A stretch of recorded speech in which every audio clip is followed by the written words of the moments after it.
Can't tell you how happy I am for our seniors to win on senior day, especially after last week's heartbreaking loss and a short week and just wanting to finish the story and finish the chapter for this 2025 class that have done so much. And we did not play very good football in the first half. And we got a great drive to start the game, get up 7-0, and then we were really flat after that. And I challenged the heck out of the guys at halftime because I didn't think we blocked very well in the first half, with the exception of the first drive.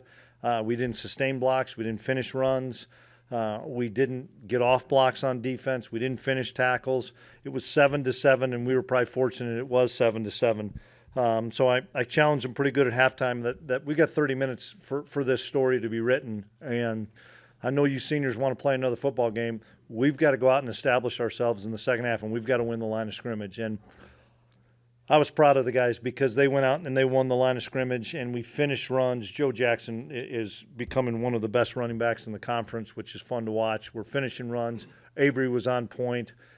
We didn't want to run Avery because of some things that he was dealing with, but because of what they were doing, we had to. We had to get on the edge and have him run, and then we were able to get some fourth down stops. And credit Colorado. They came ready to play like I knew they would, like Oklahoma State does, like everybody in this league typically does. But to find a way to win on senior day and to get this thing to 6-6 after we were at it at 2-4, I'm really proud of the guys. Coach, with everything that was on the table today, how does this team keep coming out flat in so many games? Well, I don't know if we came out flat the first drive. We took it 13 plays and 70 yards or 75 yards for a touchdown. That's not coming out flat. We just didn't sustain it after that. And maybe you got to credit Colorado. But we were up 7-0 quickly after an 8-minute drive and then had a couple other chances. They didn't score till the last 2 minutes, but we just played that field position game. How much did the playing conditions impact play calling? I thought in the first half they were really rough with the snow and the wet, and we had to change all of our shoes at pregame because we didn't realize that the rain was going to turn into that kind of snow and stick that quickly. So we changed all of our shoes and stuff. I didn't think in the second half it was as cold. It was windy, and that was a factor, as everybody could tell, in the kicking game. Luis's 35-yard field goal into the wind was big time and huge. They had one blocked into the wind. We should have blocked a punt for a touchdown. We just ran right through it. But it was hard. I thought Simon had a couple of good punts. But the throwing game, I didn't think it was as big a factor. But the kicking game, that was a huge factor in the win.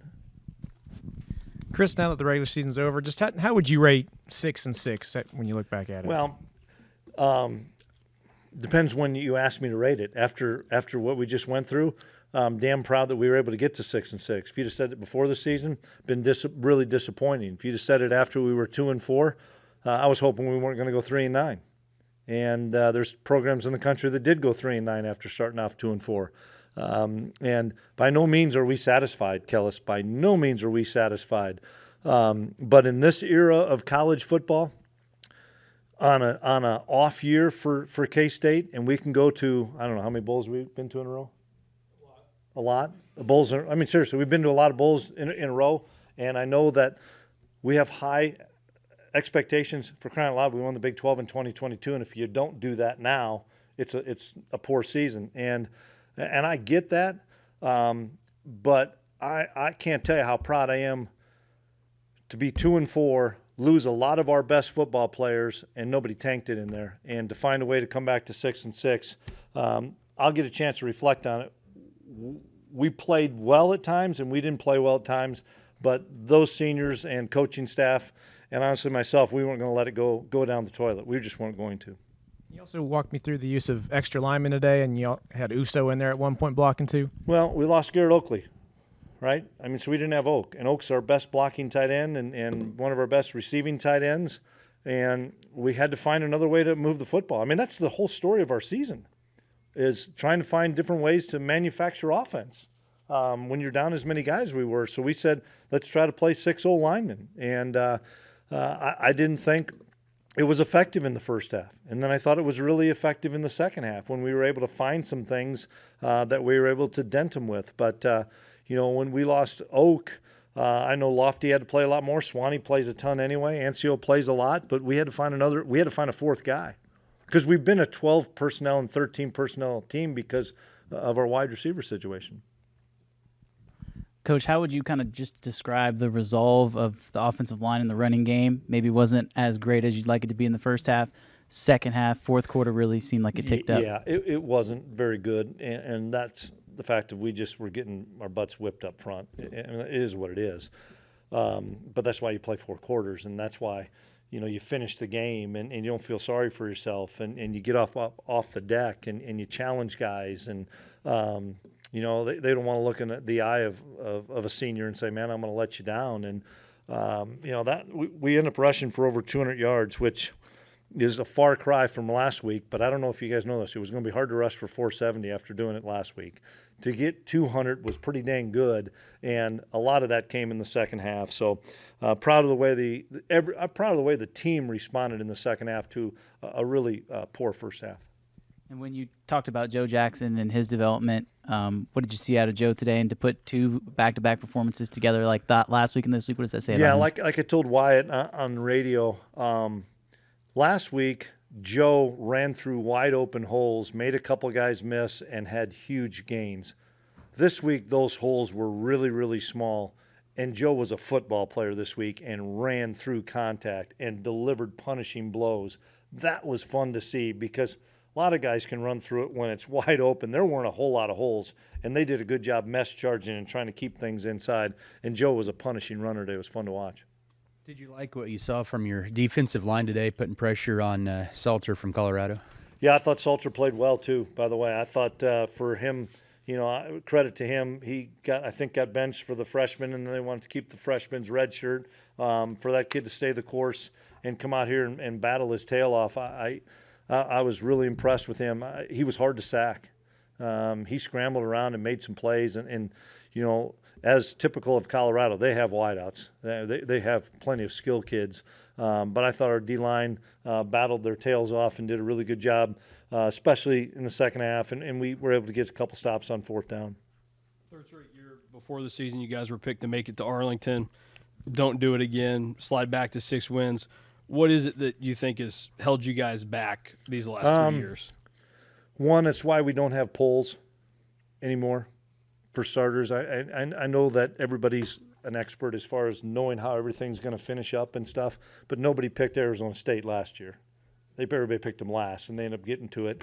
Everybody picked them and us this year. And the parity in college football is really, really challenging right now. And this league is really good. And to find ways to win games, and guys, we can go back and say, yep, we should have beaten this team, we should have beaten this team, we should have beaten this team. We didn't. We were in 1-score games and didn't win those 1-score games. If we win those 1-score games, it looks a little differently. For starters, we've got to find ways to fill the roster up better with more options when we get guys knocked out like we did. I mean, we don't have another Jace Brown. And Sterling Lockett was really good today. He got one of our hammers. Sterling came up big time today. But Jace is so different. We don't have another Austin Romaine.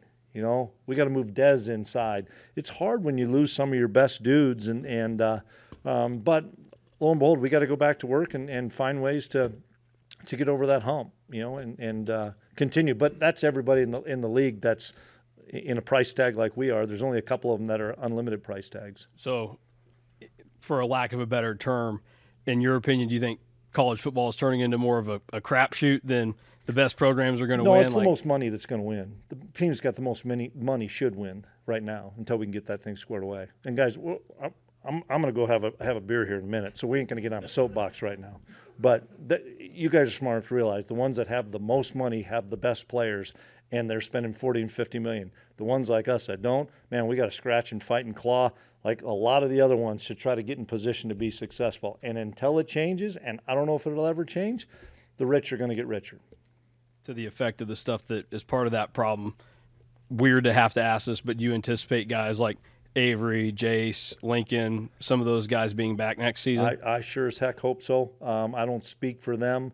but let's let them enjoy this. It's the end of the season's always emotional for kids, and so we won't do a whole lot with the guys this week. We need to let them have some air and breathe, and then we'll have those conversations. All right, last one for me. I'll stop. For 12 games, first season, and new rules for Matt Wells, Luke Wells, Brian LePack. How would you evaluate the whole season for those three Yeah, guys? I'll do that at another time. Coach, what is on the to-do list for next week?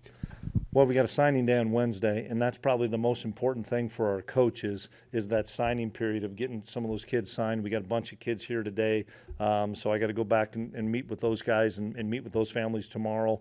We're not going to do a whole lot football-wise this week.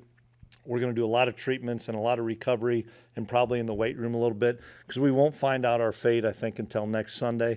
So this is a good time, and I've kind of learned over the last few years, you got to give them a break. You got to get them away from us and get them away from the office and get them away from things. They'll have enough things, but we won't have any practice or anything like that. Coach, everyone knows about your relationship with Dr. Trace and the Pride. Yep. How important was this one for you to give him that final win in his final home game? The most important one was at the booth. Right. That was the most important one, and that's the most important one because I know how he feels.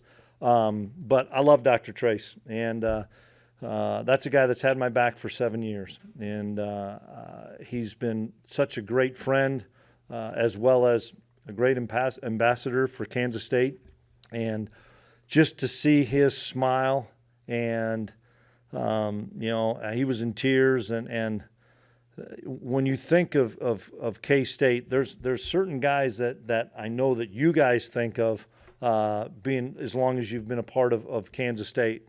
For me, when I think of K-State, that's the first name that pops into my mind is Dr. Trace. Back to Joe Jack really quick. Looking back over the quotes throughout the course of the year, you and BA both talked about, he's getting a little bit better. He's improving a little bit more. He was playing behind a running back at the time. That running back left the program. Did you feel like maybe something lit underneath him at that point? Was there maybe another jump at that time? That's a good question, D. Scott. I don't know that, but that kid's a really internally motivated kid. That's what I really like about Joe. Joe's a humble kid. You'd never know he rushed for whatever he rushed for last week, 290 something. I wouldn't have known it that he set the record and stuff. He's such a humble kid, and he's got great parents and a great family, I think, that keep him humble.